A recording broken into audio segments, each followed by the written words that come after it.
and it's about we've got a resistance movement that's just trying to restore the entire planet back to a condition of freedom, and it's quite a tale. But getting into the book, back in 2013, I started on the book. It took me 2 years solid. I mean, this is like 7-8 hours a day of writing and researching. 2013 and 2014, finally published in early 2015.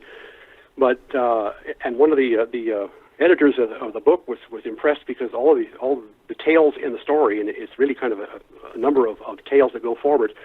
All of them use real scientific facts and technology and devices we now have. It's not made up, so it's really hard to call it science fiction, but that was the category. But it's at the same time, it is truly a thriller, and if you're paying attention to what's happening in the cyber world, I think people really get a real kick out of this thing. But one of the things that got me is, as I said, I started writing the book in 2013, and so much of it was coming true already. It was almost scaring me, Michael.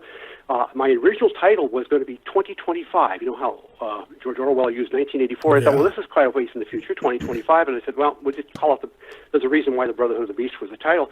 But I was really thinking it was about that time when these things would start to become pronounced. But I'm going to list a few items right here today that have already come to pass since I wrote the book, expecting it to happen even later. Okay. For example, the chip implants in humans is already beginning. They're already experimenting with that in some places. The end of cash is now taking place in India.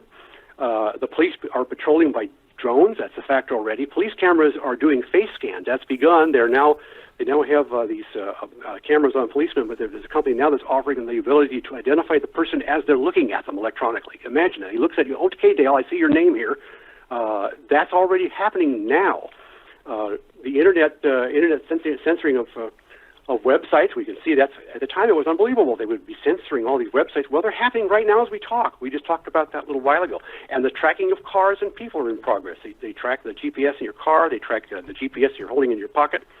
And believe it or not, one of the things I predicted back when I wrote it in 2013 was the rising of fake news propaganda. Imagine that. It's already happening. And, of course, we all know about the dumbed-down education where people are not told the true history of the country. We've got several grandchildren in elementary school, and they're just not getting it. I have to explain to them who the founding fathers were. I think for the first, second, third grade we heard some of that. They're not getting that at all because they're being given this Common Core with the progressive bias in it, and it's really quite shocking. When I talk to these kids and I hear them answer things, I just get the creeps. Anyway, the other thing that in my story that I was predicting were cell phones and smart TVs that can listen to you. Guess what's been happening? Yeah, exactly. Just like we've been talking about. Yeah. Yeah. There it is. I mean, and of course now you go anywhere in a city, and most cities, anyway, probably all of them by now, but you go anywhere, even here in Columbia, I go and you see cameras everywhere, cameras up on poles, cameras in parking lots, cameras on stores, cameras everywhere. So, I mean, I watch some of these these real life detective shows sometimes when I actually get a lazy moment, which happens once in a blue moon. I'll put on one of these things and I watch, and it's reality kind of stuff, so I like it. And you'll see where I like mystery. I like, crimes being solved. And so you see them and we followed them through the cameras. And they followed every step of some of these people. They knew where they were, what time they were there, even going through toll booths. They got pictures of them. I mean, you can't get away with nothing these days. Oh, I know. And I distinctly remember the day when I was reading, I think it was a magazine, and they said that England was putting these cameras out in the public to watch the public squares and to watch the people. And I thought to myself, what an invasion of privacy. And I said to myself, that'll never happen in America. Yeah, I thought that one time too, and then there was, of course, a time when you thought before all this stuff come along, a crime would happen and you'd think, oh, how nice it would have been if there was a way to, be able to record what happened and catch them. But they don't use it they take it too far. It started behind the counter in a grocery store, right? And then it goes from that to every street pole. I mean, they want to put cameras in your house now. You got these security things being sold on TV, Oh, yeah, I forget what it's called. There's one of them where the lady says, "Intruder, leave the premises now." So now you're getting a camera installed in your house. They could turn it on anytime they want and watch. Oh, yeah. Well, no, it's amazing. No, you've heard of this, let's see, what do they call that where you're renting your house out? People... you rent your house out to people. There's a website they can get on. You can rent somebody's house. I don't know why I went blank on that. I'm not sure. Yeah, well, he rents one of his houses out on occasion. People, we're near Yosemite National Park here, and so we have a lot of people that would like lodging, and he's making a killer business out of this thing. And he has installed cameras and things that work over the internet. He can be anywhere on his iPhone. He can check if they came and when they came and how many people are coming in the house. He controls the thermostat. He can turn on the coffee pot for him and do all this from his iPhone. It's just amazing with the level of integration he has now right onto his iPhone. Well, I would caution people. That's like even with these garage door openers and your car, beep, beep, you know, you can start it with your little remote controls. And I know that's a nice luxury to have, right? But if you can do it, someone else can do it too. And that's the bottom line. I mean, if somebody, you know, all they got to do is play with frequencies. People could open your garage doors. They could do all. They could unlock your car. I mean, these hackers have gotten good. I mean, and just you could get your 14-year-old kid next door who learns how to do this stuff. I mean, they're good. They've gotten really good at this stuff. So I don't know. I'm still not opposed to getting out of the car and opening the garage myself. I'm okay with that. I like the garage. And the encoding is pretty good. Back in the early days of remote controls, they didn't think very far ahead, and it was very simple. There was not much encoding, so it was really easy to break the codes. They're harder now, but still it can be done by just about. I remember back in the when I would learn to fly. I'm also a pilot, and back in the early 70s, I was taking flying lessons, and my instructor says, "I want to show you." We were flying at night, and he says, "I want to show you a magic trick." I said, "What do you mean?" He said, we were flying over near Hughes aircraft company still had a landing strip over near Culver City at the time, and he says, "I'm going to turn to this frequency, and I'm going to key my mic and whistle." I mean, he keys the mic on the airplane radio, he whistles, and the landing lights come on at the airport. I thought that's the ultimate remote control experience for a pilot. You know, I want to land, so I'll just turn on your landing lights. But oh my God, I would have said no magic tricks while we're flying. It was kind of fun. Oh no, I had a great experience as a private pilot. That was one of them. I'm really glad I did it. I love flying. I always did. So, well, you know, I just had an experience like that myself a few days ago. I've got some radio quick kit thing that I got in the mail, and I was goofing around with it, and I put an antenna booster on it, and I'm goofing around. All of a sudden, the lights over my wife's desk come on, and I said, "How did that happen?" So I'm thinking it's either a ghost or something. And then I figured I turned the switch. I said, "I'll be darned, I'm controlling the light." I don't know how, but it worked. It turned the lights on and off. So interesting stuff. You just never know. So you might be driving by someone's house, and I don't know, you play with one of your gadgets and you open someone's garage and don't even know it. I hope something like that wouldn't happen, but God. Well, I can tell you how one's a little bit on the naughty side to being a ham radio operator. I have a ham radio equipment in the car, and it's a lot, compared to CBs and other things, this is like tens or hundreds of times the transmitter power. And one radio that I had a tendency to set off car alarms. And we were going through a parking lot, and I would just key the mic on the radio transmitter, and all the cars would start beeping. And wow! I mean, when you drove around the parking lot, the lights would come on behind us, everything beeping. You know, it was so bad. My wife got the biggest kick out. She grabbed the mic and said, "I want to do that. I want to do that." I had a car with no muffler once, and I used to love going down this one side street and just laying on the gas hard. And all the alarms would go off. But listen, we've got to take a break here, Dale, so hang on with me for a moment, and then we'll come back. Now, when we come back, I'll get the questions in the chat. Right now, there's only a couple of them. Also, we will open up phone lines. If anybody wants to call in, guess what? You may. Guess again, it will work this time. All right? The call-in number is 803-339-2559, and here's what's probably going to happen. When you call in, I'll at some point, you know, if we've got more than one call, I'll mute you. And if you get muted, stay muted. All right, don't unmute yourself.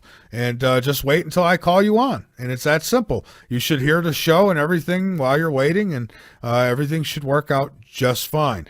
My guest, he is Dale E. Winther. His book is The Brotherhood of the Beast, and I would suggest you go ahead and get yourself a copy.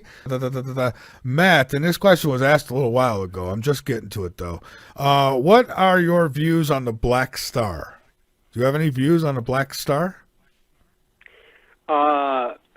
To me, it's a wait and see. It's a very curious thing. I want to wait and hear more about it. All right. And Tony says, looks like Trump sent the boys in and got rid of ISIS in Iraq and is moving into Syria. I heard that he was supposed to be sending some portion of some, I don't know, some outfit there. What do you know about that? I mean, are we? Unfortunately, I know very little about that, and the fact that he's doing things that we're not aware of, and I think that that's great. I heard today, too, that he sent some B-52s down to South Korea. Did you hear about that? Yes, that I did hear. As a matter of fact, I reported on that in the beginning of the show, and that would say, I'm telling you, that's the thing. We got a real president now, and he's not going to play around with little Kim Jong Uns, and So I hope nothing gets fired up there, because that won't be good. And China could. I hope so too. China could end this if they wanted to. China should put them in check over there, but they're not doing it. Well, it's outrageous that they've been allowed to come this far. But I'll tell you, what brings to mind the other thing that Trump is really hopefully going to be our law and order president. That stuff that happened with the police assassinations under Obama, that was absolutely uncalled for. And they didn't look like they were going to do anything. They were creating situations of rioting, and it all started with Ferguson, where the media to continue to lie and say hands up, don't shoot, when it was an absolute lie. They carried that on, and I think people have lost their property and died because the media kept telling that tale when they knew it wasn't true. Well, that's right. And you notice since Obama's been out of office, we haven't had police officers getting assassinated. Now, you might get one shot in the line of duty somewhere. It's going to happen. But, you don't see it all over the news anymore, right? I mean... that's right. Let's hope it stays that way, because this is just the thing. You can't allow that stuff. And it's the anarchy, the very thing that the media was really projecting anarchy with the views and being supported by a president that was quiet about it. Yeah, well, absolutely. Again, it was all by design, and it should be investigated. And that's something I was going to say earlier. I want to see Trump get on the ball and start going after these criminals. He needs, Hillary Clinton. She's getting, I guess, ballsy again. She's out there speaking again. He needs to just shut her up immediately. Let's get the investigation going on her. Let's get her put away. Let's get Bill Clinton put away, and let Obama too, and George Soros. I mean, he should be picked up and arrested. I mean, all these people. We should start rounding them up. Take care of things. Their job of the federal government is to protect the people, and we see that happening. I'll tell you, that court yanking down that ban. Really, it upset me, and it upset me because I thought, we're in grave danger, and you're going to tell a sitting president that he can't take actions to protect us. It was really a shocking thing to me that the court could be allowed to do what he did on that ban. Well, yeah, and a lot of them are Obama appointed, these judges. So, I mean, believe me, he filled the team roster really well before he got out of there. He knows what he's doing. Yeah. He's got people on the inside, and if the FBI does a real investigation and looks into who's leaking this information, and just like if they would go after Hillary Clinton and all that she's done, you watch it. You know how many of the pond scum we would get rid of? It would lead back to some of them. We'd get rid of them. I mean, they talk about Trump and Russia. I mean, Hillary Clinton and Russia. What kind of buyout did she do that she put information on her server for him? Yeah. It's pretty disturbing how that thing goes. But let me continue forward a little bit. Sure. On the book, The Brotherhood of the Beast. It really is an edge of your seat thriller. And what I want to do is mention the 5 of the primary plots of the book. And I think for people to get some idea what the book is about, there is a resistance movement that's to stop global tyranny, and it's there to save mankind from extinction. And then and in the book, one of the most exciting plots, and my book editor said this was pretty good, was the final collapse of Wall Street.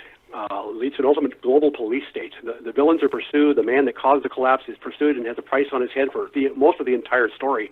But what happens in Wall Street is absolutely shocking. It could happen today. It could happen tomorrow morning. All the trading that goes on, the electronic trading in Wall Street. This guy was in the story is a computer programmer that had a way of taking down the electronic trading and taking down Wall Street absolutely to zero. And I won't give away the whole thing, but he was compelled to actually do so, and his life of his family was threatened, and it's kind of an exciting part while he's on the run while trying to save his family. That's one of the plots. The other plot is that all the money becomes electronic, which, by the way, is now happening in India. But what can you do with electronic things? Well, you can hack it. Can you imagine hacking the money system so that nobody can buy anything? That happens in the story. People are out on the streets rioting because their money doesn't work anymore. It's all electronic. It's like having an ATM card that isn't recognized. They can't buy food. It just shuts down the entire economy. And that's quite one. And then one of the surprising, go ahead. Oh, no, I was just going to say we've got a call. When you're ready, we'll go ahead. But go ahead and finish your thought, and we'll take the call. We're going through the list of priorities. Another one is an odd one.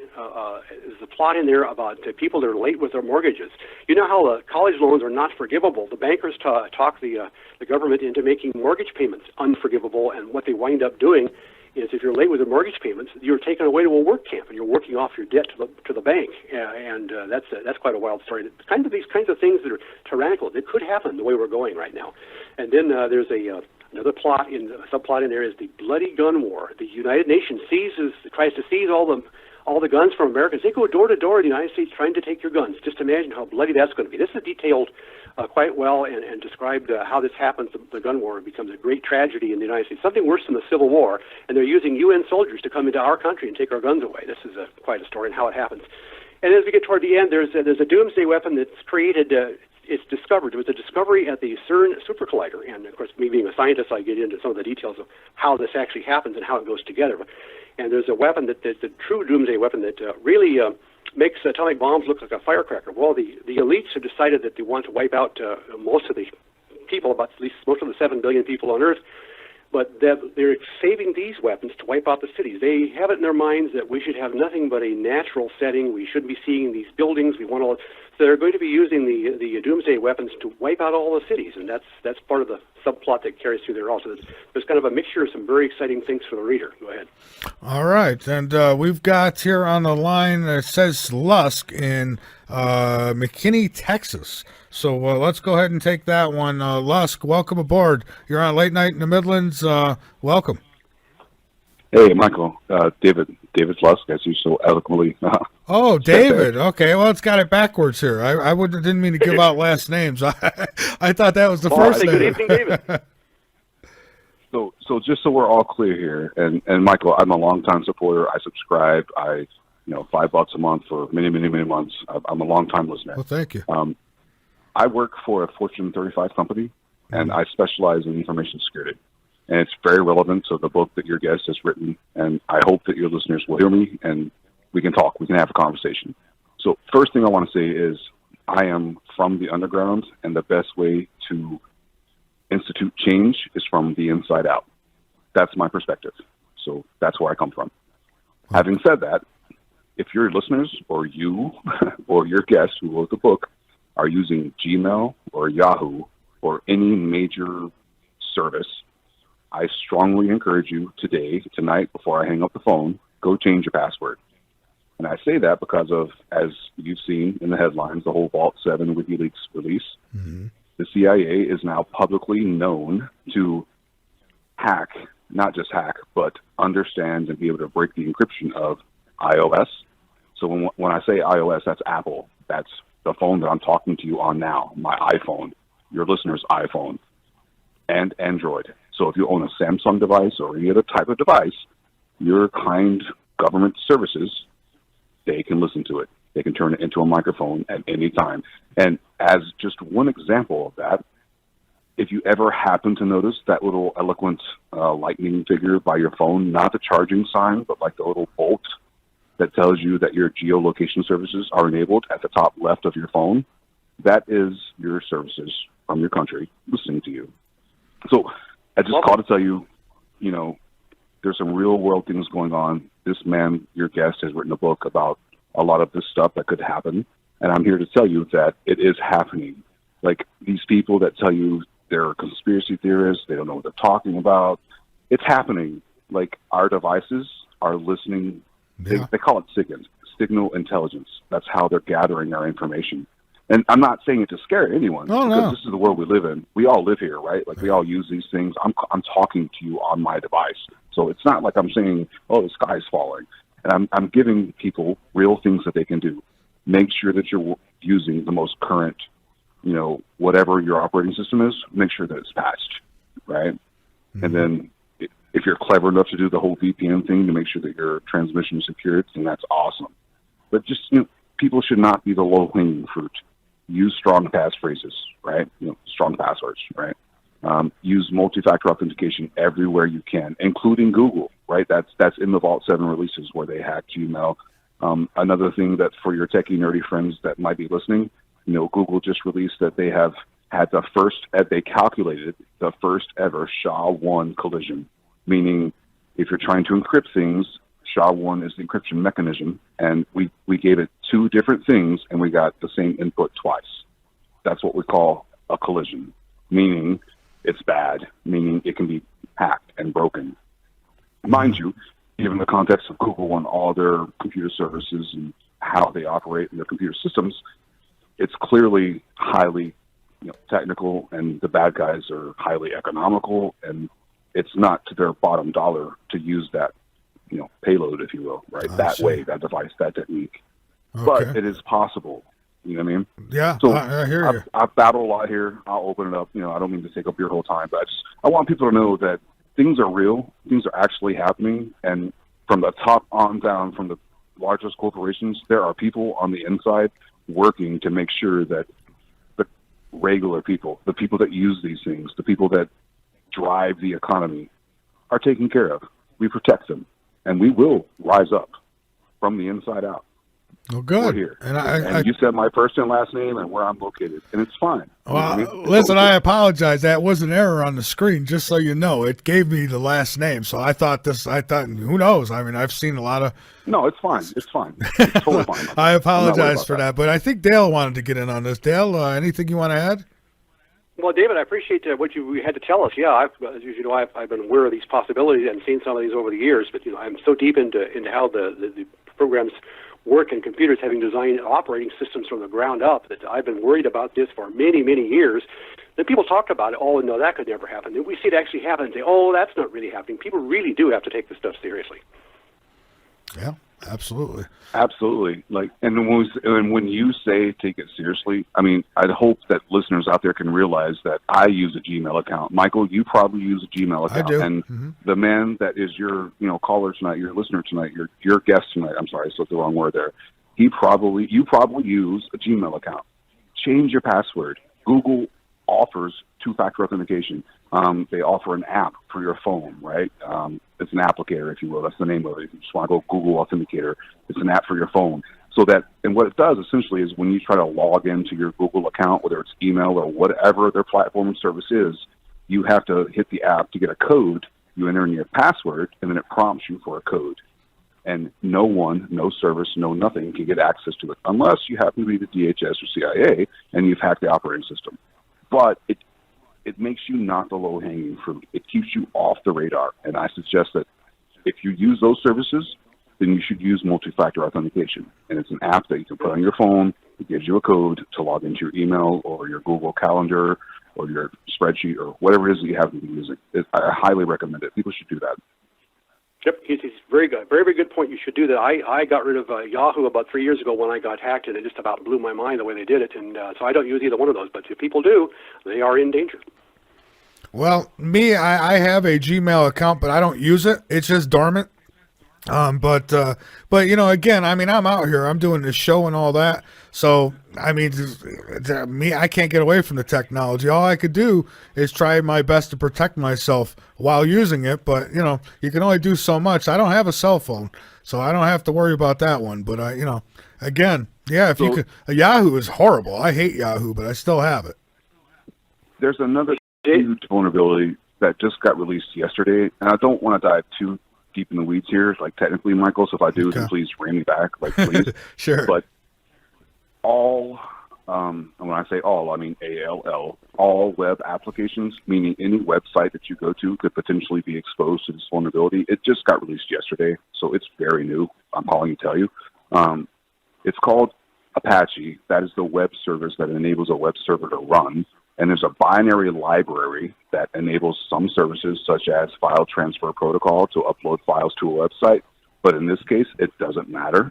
If a web application or a website that you're trying to browse to happens to be using what's called Apache Strutus, it's Strutus. Anyone can Google it right now and you will find it.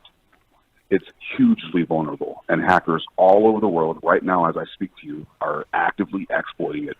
And essentially what it does is, me being a bad guy, if I were a bad guy, I could go to any website, find out really quickly if it's vulnerable, and it's very easy. And now I own that website, and I can make it do whatever I want it to do.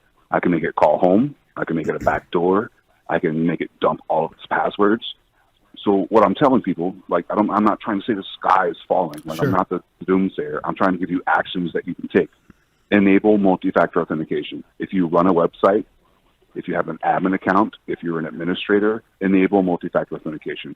Enable, click an app, click a button, there's many different services.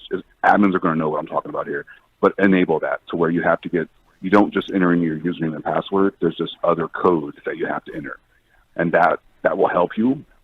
But it's pretty bad. It's extensive. You're going to hear about this a lot in the next week, the next 2 weeks, because essentially Apache Strutus is those binaries are in almost virtually every website that is accepting payment card industry services. And that's a PCI standard. It's an international standard for payment card, how you pay money to people. And it's huge. I have a website, just for instance, right? Like I have a website, I have a blog. I'm not trying to name drop. I'm just trying to give examples here. So if someone tries to donate to me through my widget of PayPal, if my widget is enabled through my Apache Web Service, right, then that service is enabled by the Stratus binaries. Apache Stratus was a vulnerability that I mentioned earlier. So it doesn't even matter how you access it, or even if you do access it. If the binaries are present on the website you're trying to access, it's vulnerable. And any traffic passing to it is vulnerable. So the deliverable here, how do people protect themselves from it? Go change your passwords. Like if you're surfing the internet and you're logging into things, go change your passwords tonight, today, right now, in the next hour. Do it. You need to. That's all I want to say, Michael. I'm sorry. All right, hijack the show here. I appreciate it, and believe me, I take your advice. Absolutely. You should frequently change your passwords on stuff because, they're out there. Yahoo is just horrible. I get emails all the time. I love people who send me emails. Oh, Mike, you got to see this link. You got to see this, and they put just a link. I'm not clicking on nothing like that. You're not taking. What happens? You click on it before you know it, then they got you. That's a good point you raised there. Twitter in the last 2 weeks has experienced what we call a distributed denial of service by 13, 14, and 15-year-olds with Twitter accounts. And a person that will not be said had a link posted to their Twitter profile, and people started clicking on it, and it went viral. And what it was doing was calling the 911 services in Northwest Pacific coast of the United States, and no one could call 911. Essentially, when you click on the link, that's what happened. When you click on it, I it registered would the call over and 911 over and and down in over. some parts of the country. Yeah, and it was all from a bad Twitter link from some kid who was in college who thought he was really smart. And sad to say, he'll probably be working for the NSA or facing federal prison time here very shortly. But yeah. Wow. Well, be careful what you click on. If you don't trust it, if you don't know the source, even if you do know the source, if Michael Vera sends me an email because he wants me to update my subscription, you know what? I'm going to pick up the phone and I'm going to call Michael Vera and say, "Are you sure, buddy? Because this is automatically set to renew." See, just be curious. Just be cautious. That's all I'm saying. I do that with stuff all the time. I get emails, you're this, your web domain, you're this. I go right to the source. I never go through the emails to get to anything. Because that's how they trap you. But and they're smart. You got to really be on your toes because they're always thinking of new ways to get you. Don't you just love the ones that come on and say, "We need your social security number"? Yeah, you just want a lot of money. Yeah. Never give that number over the phone. But they must get enough people biting on that number over the phone. Yeah, so believe me, there's people trying to hook me every day. I get at least 10, 15 of those kind of emails that, and you don't know. Sometimes it could be innocent listeners who are just sending me a link. But, I kind of get frustrated. It's like, tell me something. Don't just send me a link. I'm not going to click on it. So, I don't know. What's a good idea? If someone does send you a link, then would it be better to maybe copy that link and then put it up into your browser and go to it that way if you were going to go to it? Or what do you suggest? Or leave it alone altogether? That's a great question, Michael. That's a great question, Michael. Two things. I can give you two things that any human can do to make it real simple. First, just hover your mouse over it. If it looks like a bunch of gobbledygook, XYZ, 1, 2, 3, X, like if it just looks like something that you can't read, don't click on it. And if you're curious, just right-click, don't left-click, right-click and copy it, and then paste it into what's called Notepad. If you know how to run Notepad, awesome. If you don't, hit the Windows key plus R and type in Notepad. It'll run it for you. And then paste whatever you've copied into that. And if it looks like gobbledygook, don't click it and contact the person that sent it to you. Otherwise, you're probably going to install what's called a remote admin tool into your system, which is basically a backdoor where I can run whatever I want to on your system. That's good advice. So, if you're getting attachments, if you're getting emails with weird things, hackers love to put Trojans and malware and just bad juju, right? Just bad executables into documents. And when you click it, they own you. That's a fact. If Yeah. you click it, you're basically giving them permission. So resist the click. You know, if you're not expecting it, or even if it's from someone you expect it to come from, contact them and say, hey, did you really send me this? Is this something you're trying to send to me? I mean, within reason, right? Like Michael, if you're sending me a business spreadsheet with account expensables, then, I'm probably going to be in business with you, and I'm going to know that that's from you to me. Right. But if it's weird, if it's suspicious at all, just verify. Trust, but verify. Go back to Reagan years, right? Trust, but verify. Absolutely. Does that make sense? It does. It absolutely does. Well, look, I thank you so much for calling in and sharing this with us. You should get a hold of me sometime. Email me. And, we haven't done a security show in a long time. It might not be a bad idea. Awesome, Michael. All right. I will, man. I'll shoot you an email. Thanks, Mike. All right, David. Thank you. Appreciate your call, David. You've got some very good things to tell us. Absolutely. Have a great night, David, and thank you for listening. And definitely thanks for the call. And I'll tell you, I get people all the time, even today. I mean, I opened up at least 8 or 9 of them. You open email and it's, it looks good. It looks good, but I know I know. Yeah, but I won't do it. I'm not. I gotta tell you, the most scary thing I ever saw was an email from PayPal, and it used the perfect. It was the logo and everything, and it was absolutely perfect. And it said, we need to verify a few things about your account. And it said, and I said, what? Well, and then it wanted my social security number. But until I got to that, I wasn't sure what I was dealing with. It was so good. I had a former sponsor of this show who he wrote me one night. He says, well, Michael, I don't know how I'm going to pay you the sponsorship. He says, I just got an email from PayPal about this or that. And I couldn't get a hold of him quick enough. I says, don't click it. If you clicked it, quick. Go change your password because someone's out to get you. And he's lucky. He's lucky I paid attention and got a hold of him because they were about to clean out his PayPal. So you got to listen. Anything like that. They clean out your PayPal or your bank account. If they have a keystroke logger, they can find out what you're using for passwords on your bank account when you do online banking, and you've lost everything. Well, right. That's why I don't do any of that. I mean, outside of PayPal. But here's the thing: I get anything from something like that, I call. Same thing with GoDaddy or any of that stuff. Anything I use like that, if I have any business with any of them, if I get an email, I read the email. I then put the email in a folder, and then I call and I ask them, "Did you send me this? What's it about?" And that's what I do. I'll never click on that stuff. No, that's very good. That's a very good idea. You should do that. Yeah. Okay. I like that plan. And we got Lotus who's listening and in the chat room and wants to know, but why? Why is it happening? What is it all for? So basically, why are they doing all this?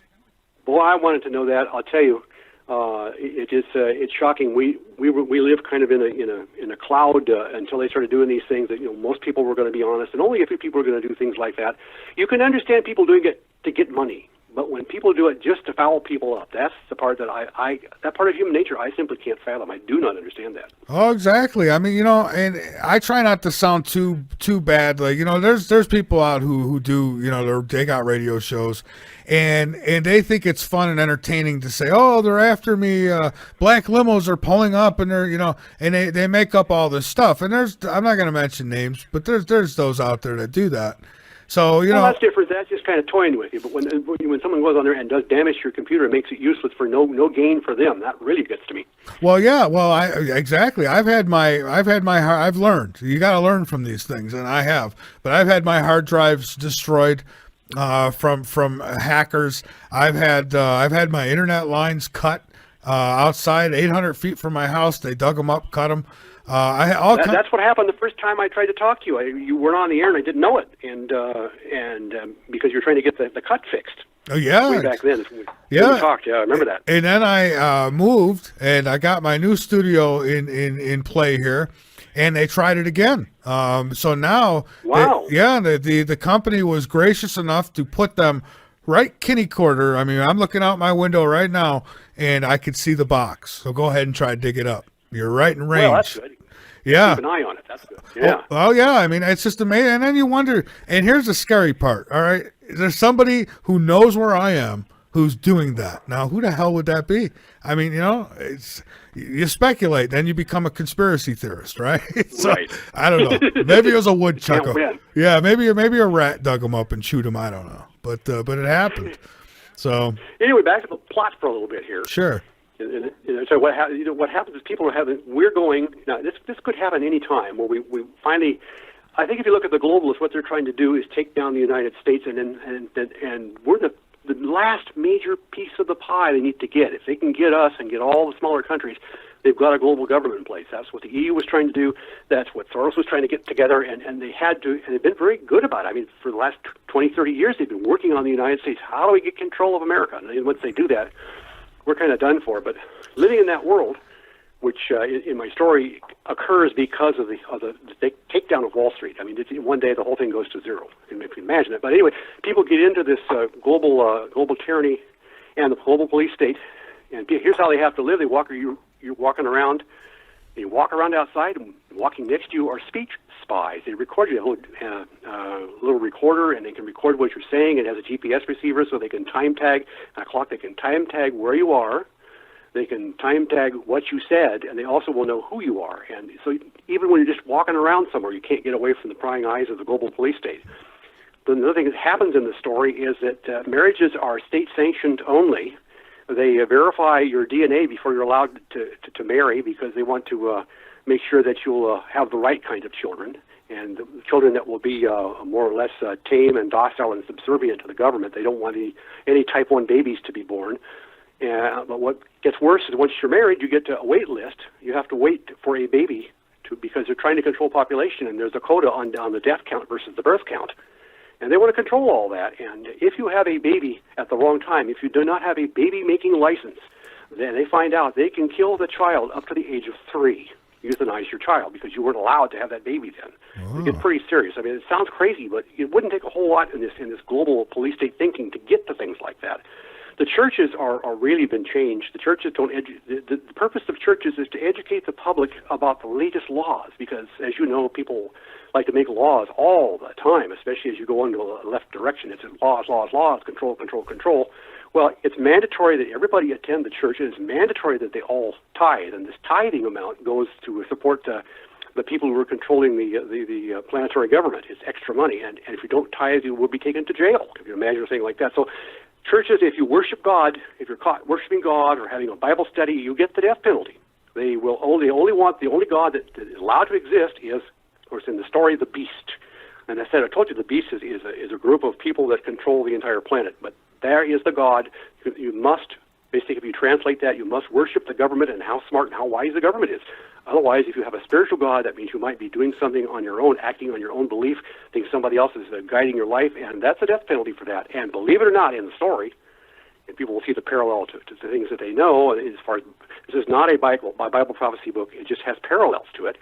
You'll get a chip in the right hand, and you'll get invisible, infrared readable barcodes in your forehead for ID. That's secondary identification, so that if it reads your chip, if you want to go to get a candy bar from a vending machine, you just flash your hand at it. Very convenient. You just wave your hand at the candy bar and it debits your account.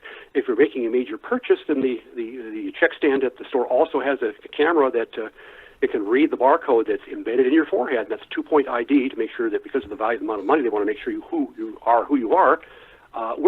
All the technology for this currently exists. It's off-the-shelf stuff. They can do it anytime they want. But the crazy thing that happens, the really unbelievable thing that happens is it becomes illegal to use paper. If you write notes on paper, you can talk quietly. They can't hear what you're saying. It's not going through a network. They don't know what you're talking about. So if you're passing notes back and forth, it's just simply not allowed. So what they've done is they've taken the local memory out of all of your computing devices. And by doing that, if you want to, say, put a note on your computing device, you can't store memory in the memory of your computing device, like text in your computer. You can't do that. All the memory is on the cloud. So whenever you want to store anything or where you write a letter, it doesn't go into your computer first. It goes directly through a network into the cloud. That way the government has a record of absolutely everything you're thinking about and doing. How's that for a life? My goodness. And when did you write this book? It started on 2013 and finished it and published in early 2015. Well, man, you've got quite the vision, because everything you're talking about is exactly what they wanted, what they still want, and what they were actually in the process of doing in some cases. I mean, oh yeah, holy cow! You definitely were going through life with your eyes open, no doubt about that. I've been paying attention since I retired. I said, "What's wrong with the world? Oh my God, look at all these things they're doing." Yeah. Now, and Andy is listening, and Andy asks, please ask, why are the elites so desperate? My understanding is, first of all, there are two things that come into play. If you've got more money than God, virtually you are God. These are these people that have trillions, and they're bored. First of all, they're bored, but second of all, they're following an ideology. The ideology is that the common man is too stupid to be able to manage their own lives, and they're going to screw up the ecology, and they're going to make the earth miserable, and we're going to have smoke in the air, and people are just, to them, you're virtually an animal because they are, by virtue of their great wealth, a far superior being than you are, and after a couple of generations, they actually believe that they're really, really special, and now they have the ability to take control of the earth, and to do that and make the earth, in their minds, infinitely more livable. They have to start killing off major portions of the population. And I can tell you why they're so desperate. They're desperate because they're losing a grip on some of their power here. People are waking up. Well, that's what's happening. Yeah, right now. You got when they just had ABC, CBS, and NBC, and a couple of newspapers, they had absolute control over the minds of men. All of a sudden, they're losing it all at once because of the internet. Yeah, and we've got another call here, Dale, so why don't we take it? We have, I don't know who we have, but I know they're calling. It looks like from South Carolina.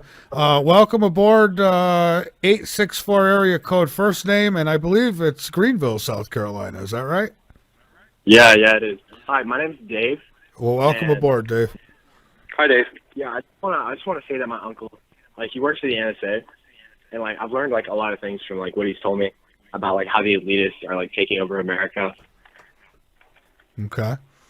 All right. Yeah. So he's been talking about how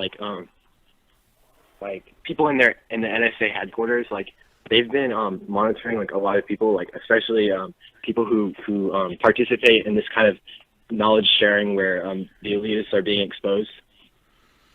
And they actively search for these people on a daily basis. I see. All right. I believe that. And they can do that. I talked earlier about bots or computer programs that look for what's being written. And they also have them for voice conversations. They're recording everything, absolutely everything, all phone calls. They're all digital. recording this conversation we're having right now. Absolutely, and now we're on a list for sure. But Michael's already been on a list, so anybody that talks to Michael's going to be on it. So we know that. You're probably on it too then, Dave. Yeah, good possibility. So yeah, I don't think it's any secret that they're listening and watching and all that good stuff. So I don't know. Anything else? He told me a lot about some of the inner workings of the NSA. Well, do tell. They do have bots that scrape the internet, but they also much of the work is done by humans. They have technology that's very advanced. They have technology that Microsoft and Apple, they haven't seen the likes of it. They actually hired third-party contractors to develop surveillance technology for them, and this technology it's so advanced. It's unheard of. I can truly believe that. Yeah. Yeah. I have the ability to see what we have now and mentally extrapolate into the future, and I'm sure that, as I pointed out earlier, the future's come faster than I can imagine. Yeah, it sure has. It sure has. They've been working on this. Well, oh yeah, and that's why they're desperate because you got somebody now calling out the fake news and I mean they don't like that. But what else you got there, caller? I'm sorry, what was the name again? Was it David? My name's Dave. Oh, okay, Dave. So okay, so he talked about how they've been suppressing internet traffic to Breitbart, and they've been promoting CNN on Google. Yes, that was one of their weekly objectives. They have a board in the room. My uncle, he's in Langley, Virginia, so they have a board in the room, and it tells everybody what the weekly objective is. And at one point, he had an objective to suppress CNN and to promote Breitbart because Breitbart was against the interests of the NSA. Well, we can see that activity now. A lot of people can see that's going on. Yeah, I was just going to say that makes complete sense. Absolutely. Yeah. Well, so we're in some trying times right now. That's for sure. We're living the Chinese proverb that says, "May you live in interesting times." We are, yeah. Or are we ever, huh?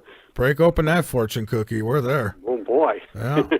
All right. Well, well, listen, Dave. I thank you for the call and shoot me an email sometime. I mean, if you got maybe sometime we can get you on and talk a little more in depth about what you know. All right. Yeah, I just wanted to say that that like in the NSA, there's been some things going on, like some really bad things.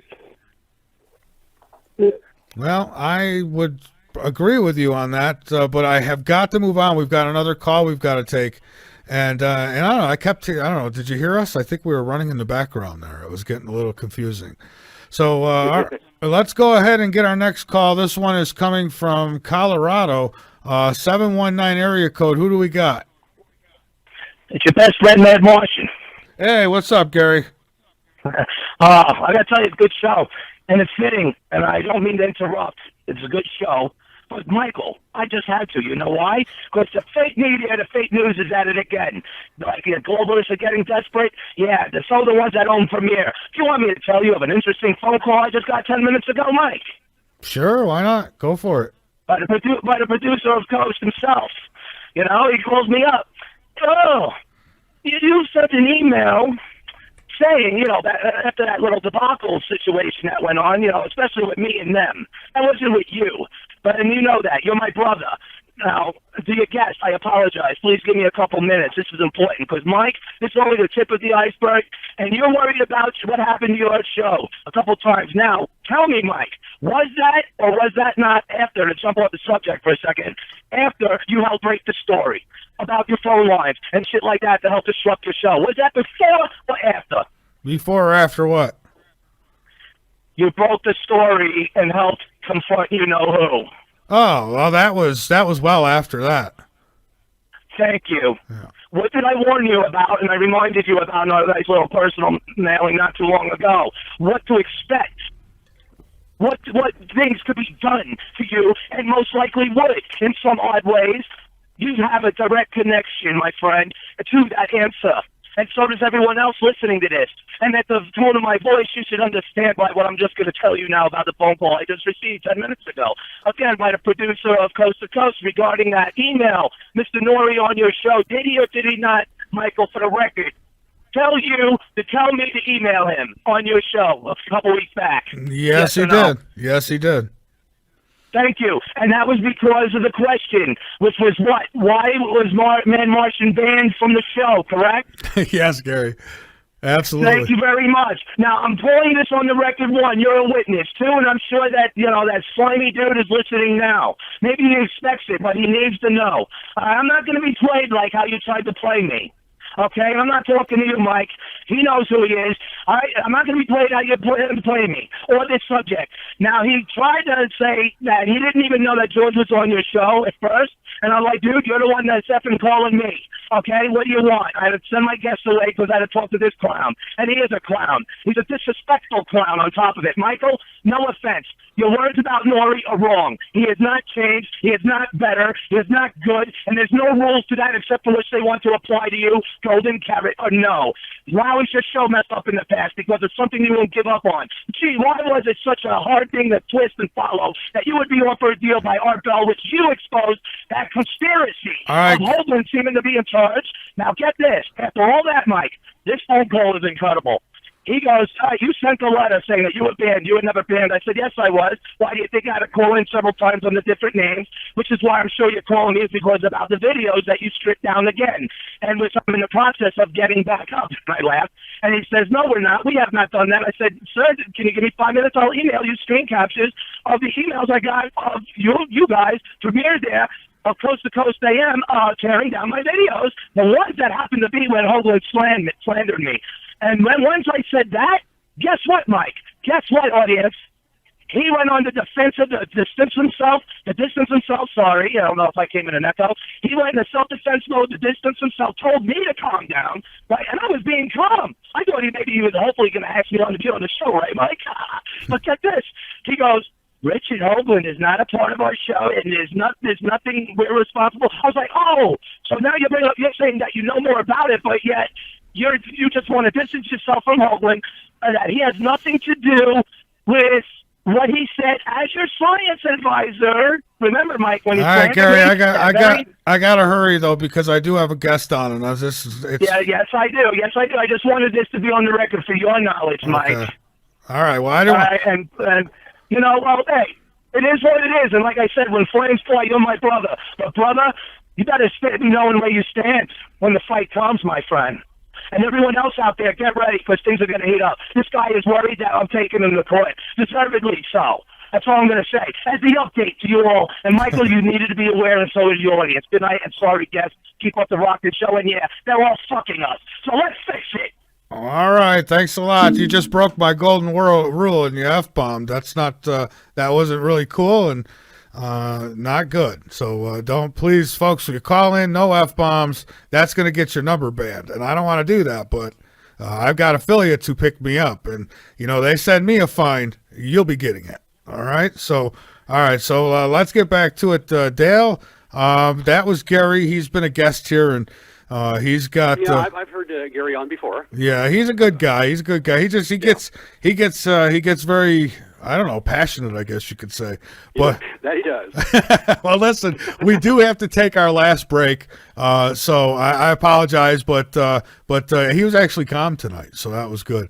But yeah, let's take our break tonight, our last break, and then we'll come back, and you and I will finish up. All right. So hang on there with me, Dale. My guest is Dale E. Winther, and this is Late Night in the Midlands on the LNM Radio Network, amongst other stations. And folks, I apologize for those of you listening either on High Point or WAFR or WCET, which don't get us live, thankfully.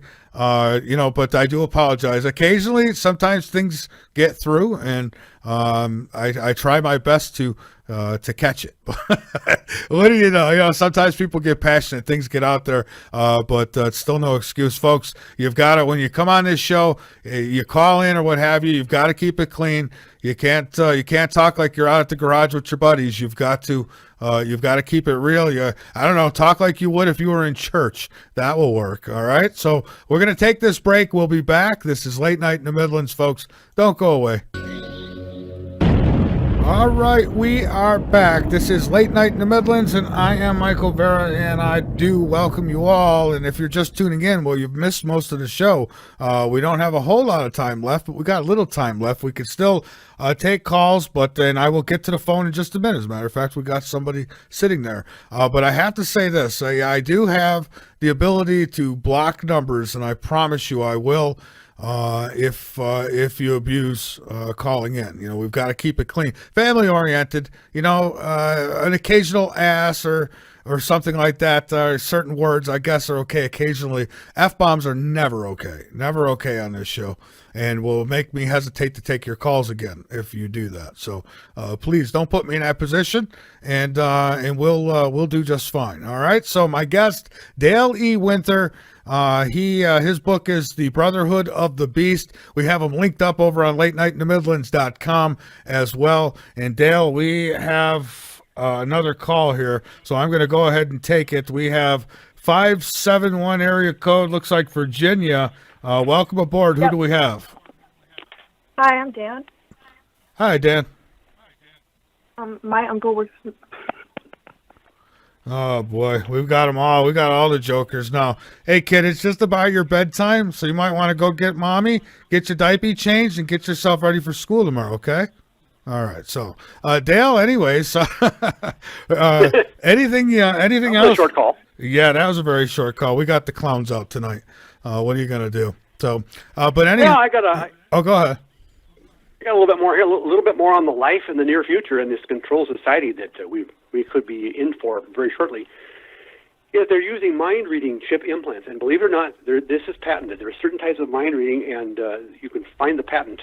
I give the patent number in the book. You can actually look it up, where they can read certain things about your mind, and the chips implanted in people, so if it's necessary, they can tell that you're thinking about certain things you shouldn't be thinking about. I mean, the technology is here right now. And then the people also have, if they've committed a crime or if the government wants to watch them, they're implanted with a death-dealing microchip. The chip that goes into the top of your spine, that will fry your spine. It'll explode and wipe out your spine.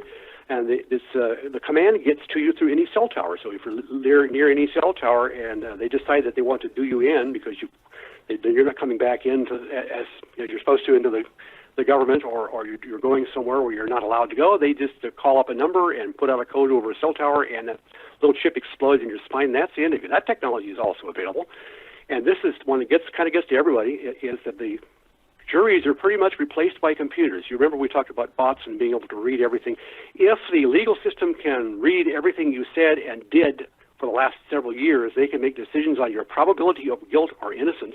And in the story, there really isn't much of a need for a jury. The computer kind of pre-decides whether you're guilty or not, and the judge hits the gavel, and that's it. This is the kind of future we could truly be looking at, because the amount of information that's available to the electronic systems is really there right now. So calling along with that is they ban paper books. Now, remember, for Fahrenheit 451, they banned books. Well, we're in a position where they can literally do that, where all the books can be electronic, all the information electronic. The thing is, the reason they would want to do that is paper books can't be edited. And you don't want young people knowing about what happened in the past or what life could be like or should be like, and you don't want people thinking outside the box when it comes to what the theory of how things should be people should be living their lives. So what happens is old people in this case are denied health care if they talk about the past or they're hoarding any books so that young people can see them. This is very well could happen, because all the information is on the cloud where the government can watch. And you also, as I said, you don't have the ability to write notes. You get in trouble for writing notes. So everything you do is on the keypad. The schools, they're doing that right now. Well, the high school that my grandchildren are going through, they have everything on the computer, on the school network.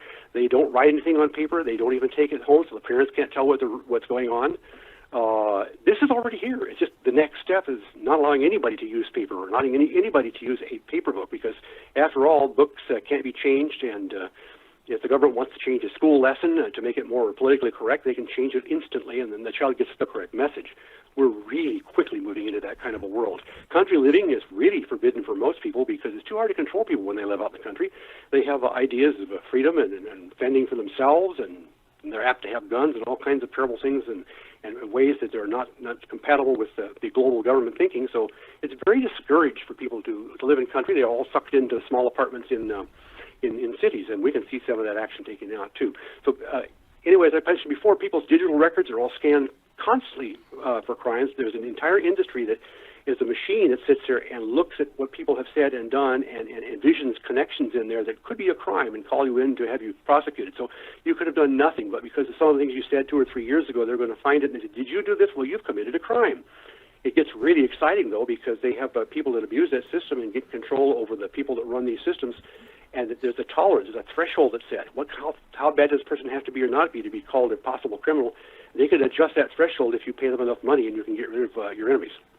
Oh yeah, absolutely. You know, I've said it a long time ago, and thank God it hasn't happened yet. It almost did with Obama and Clinton.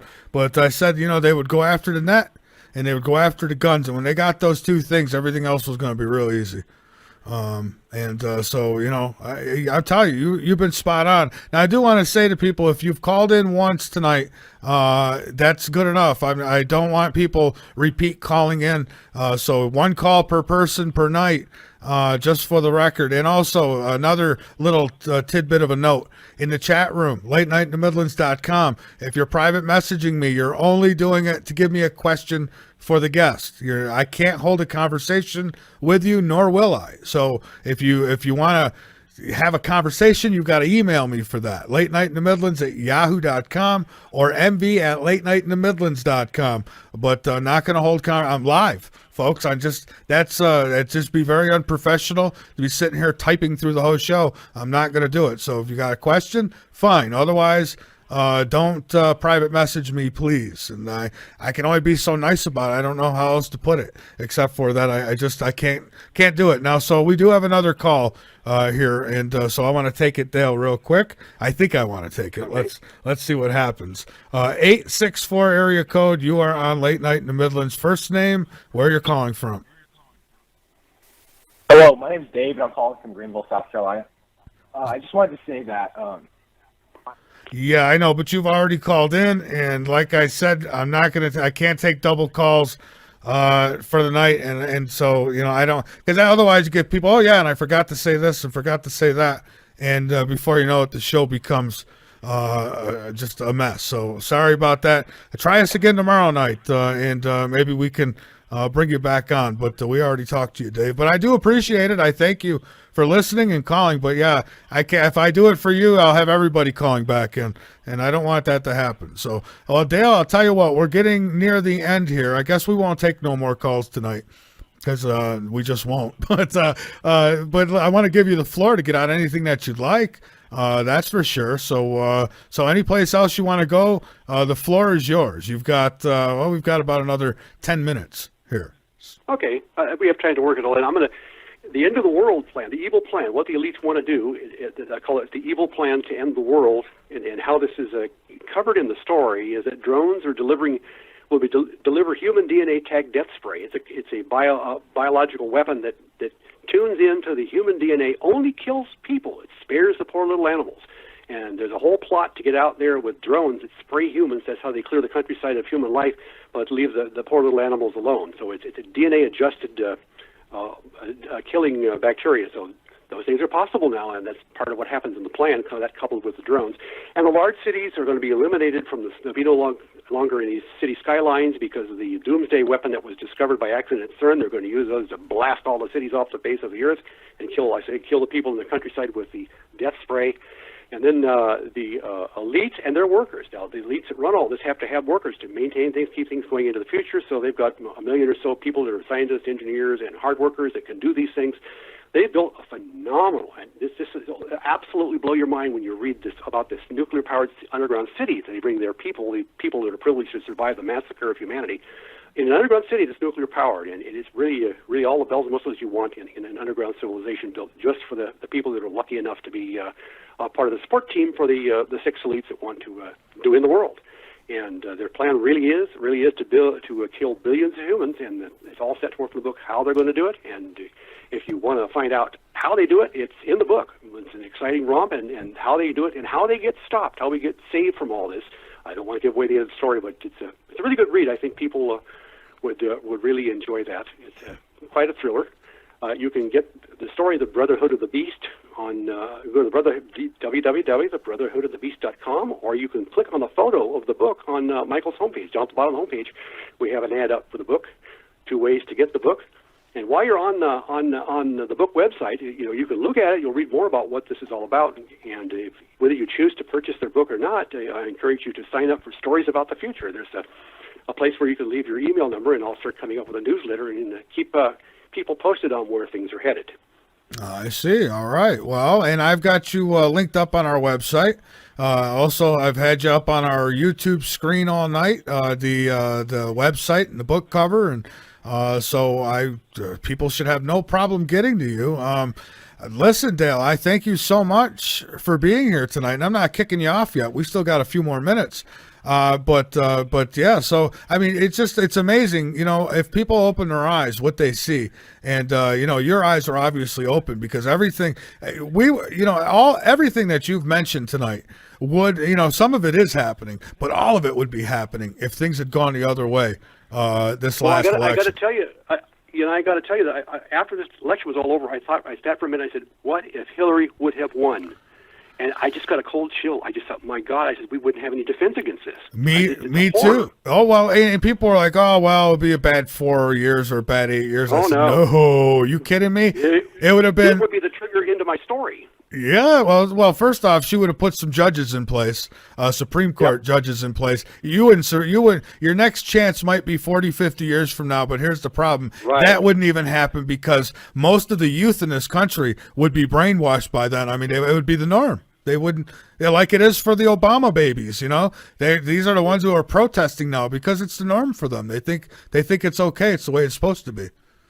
They would be clueless as to what life could be like in a free society. Well, and we're trying to show them that. I mean, maybe they get a little taste of it, wisen up, and teach their kids. I'll be going to my granddaughter's birthday party this weekend, and so there'll be a lot of people. I don't pound it like I do on the show, but I like to get the message out. You got to reach the youth any way you can. So even little parties, talk with the parents. Kind of try to educate them a little bit nicely, because people take. It's like what I told you. I said with this Common Core education, I talked to my grandchildren, and I realized they didn't know a thing about the founding fathers. They weren't taught that part of history in school. They're not being taught any of this in school no more. you know, it's what they're being taught is no, don't touch, you know, don't do this. God, they're being taught about third bathrooms and all this other stuff. They're not being taught what they're supposed to know. When I was in school, we were taught about writing checks, banking. We were taught the Constitution.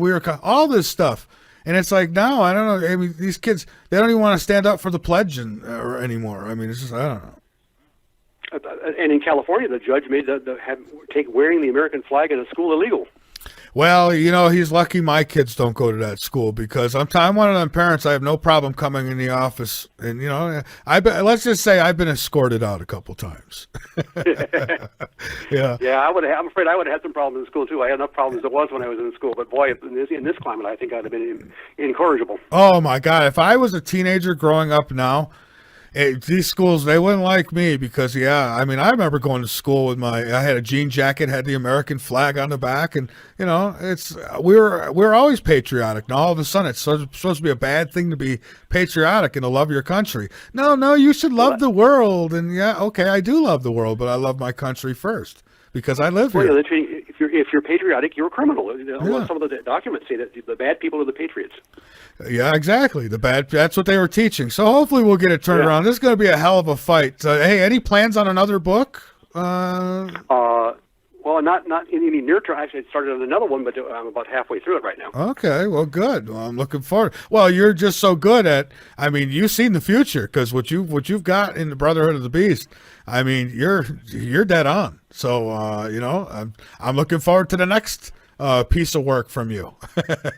Okay. All right. We'll see when we can get that going. All right, Dale. Well, listen, again, I thank you. Anything else you want to throw out there before we're done? Go ahead. Anything? Websites? Well, I want to. Yeah. www.thebrotherhoodofthebeast.com, or click on it on Michael's homepage down at the bottom. And one more time, if you just want to go there and take a look, you'll learn more about me and what the whole idea is about. You don't have to buy the book. I prefer that you do, but you don't have to buy the book. But you could leave me your email address and subscribe to a future newsletter that I plan on putting out and keeping people, letting people see what I'm seeing. All right. Sounds good, Dale. Well, listen, I thank you again, and we'll do this again. I enjoy talking with you. So anytime, I very much, Mike. Anytime you got a message you want to get out there, let me know. We'll have you back on.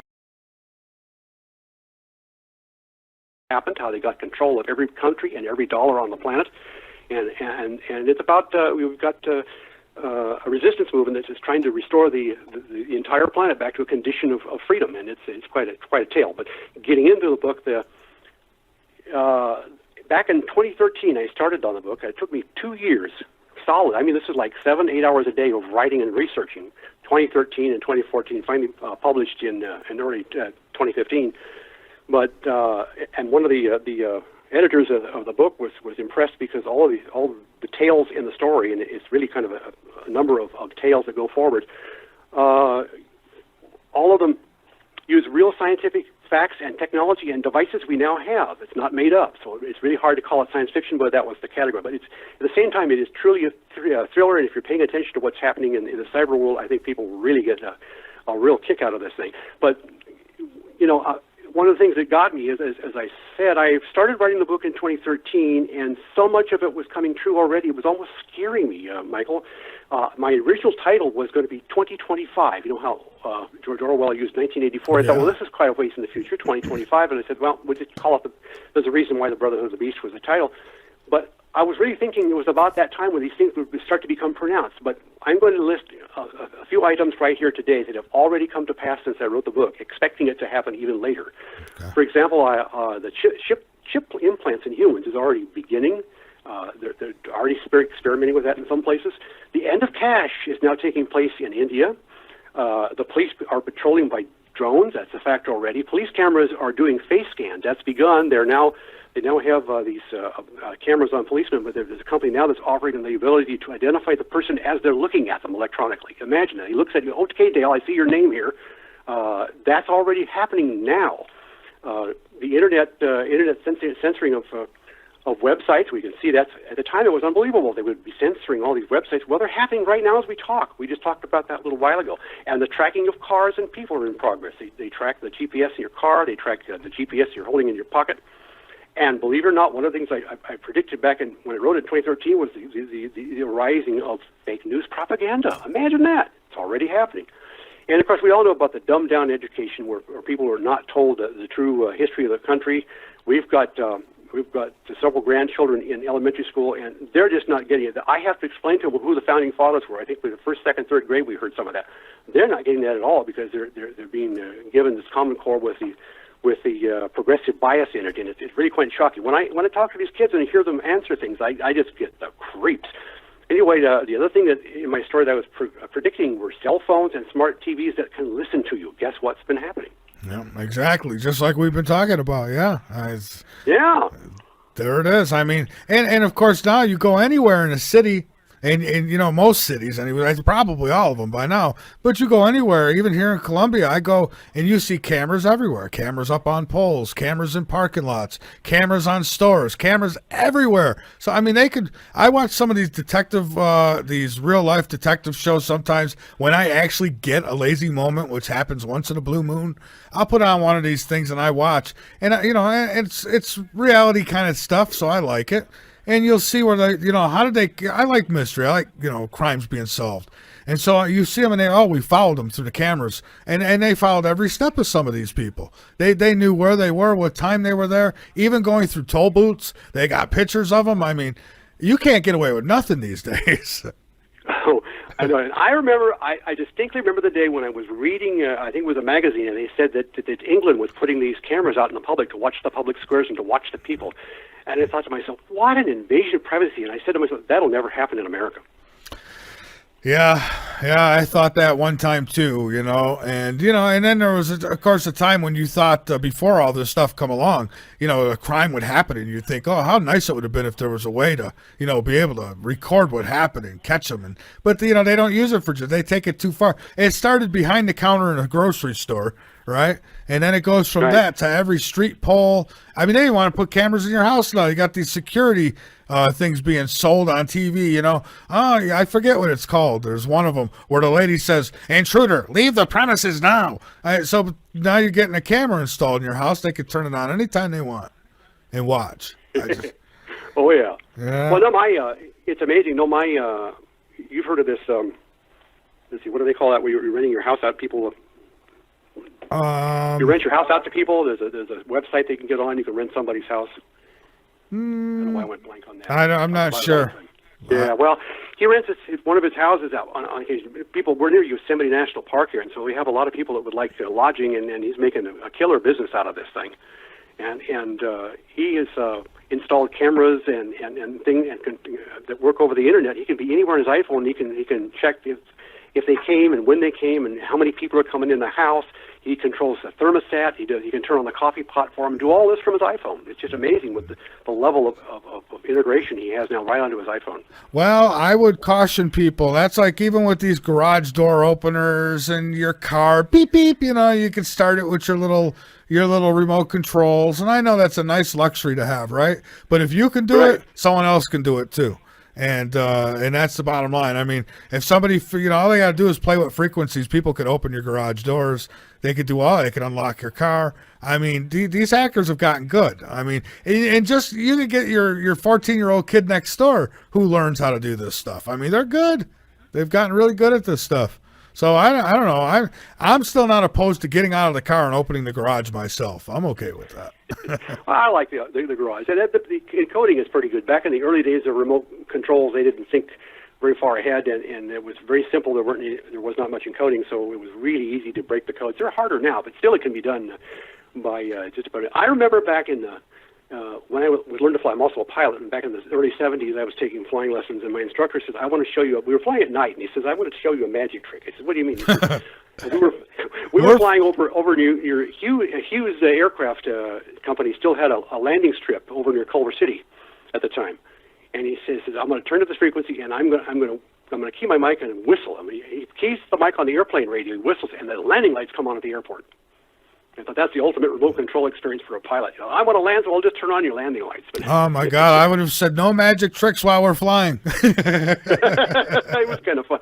Oh no, I had a great experience as a private pilot. That was one of them. I'm really glad I did it. I love flying. I always did. So. Well, you know, I just had an experience like that myself a few days ago. I've got some radio quick kit thing that I got in the mail, and I was goofing around with it, and I put an antenna booster on it, and I'm goofing around. All of a sudden, the lights over my wife's desk come on, and I said, "How did that happen?" So I'm thinking it's either a ghost or something, and then I figured out. I turned the switch. I said, "I'll be darned, I'm controlling the light." I don't know how, but it worked. It turned the lights on and off. So interesting stuff. You just never know. So you might be driving by someone's house, and I don't know, you play with one of your gadgets and you open someone's garage and don't even know it. I hope something like that wouldn't happen, but God. Well, I can tell you, that one's a little bit on the naughty side to being a ham radio operator. I have a ham radio equipment in the car, and it's a lot compared to CBs and other things. This is like tens or hundreds of times the transmitter power. And one radio that I had a tendency to set off car alarms. And we were going through a parking lot, and I would just key the mic on the radio transmitter, and all the cars would start beeping. And wow! I mean, when you drove around the parking lot, the lights would come on behind us, everything beeping. And it was so bad. My wife got the biggest kick out of it. She grabbed the mic and said, "I want to do that. I want to do that." I had a car with no muffler once, and I used to love going down this one side street and just laying on the gas hard, and all the alarms would go off. But listen, we've got to take a break here, Dale, so hang on with me for a moment, and then we'll come back. Now, when we come back, I'll get the questions in the chat. Right now, there's only a couple of them. Also, we will open up phone lines. If anybody wants to call in, guess what? You may. Guess again, it will work this time. All right? The call-in number is 803-339-2559. And here's what's probably going to happen. When you call in, I'll at some point, if we've got more than one call, I'll mute you. And if you get muted, stay muted. All right, don't unmute yourself. And just wait until I call you on. And it's that simple. You should hear the show and everything while you're waiting, and everything should work out just fine. My guest, he is Dale E. Winther. His book is The Brotherhood of the Beast, and I would suggest you go ahead and get yourself a copy. Matt, and this question was asked a little while ago. I'm just getting to it, though. What are your views on the Black Star? Do you have any views on the Black Star? To me, it's a wait and see. It's a very curious thing. I want to wait and hear more about it. All right, and Tony says, looks like Trump sent the boys in and got rid of ISIS in Iraq and is moving into Syria. I heard that he was supposed to be sending some portion of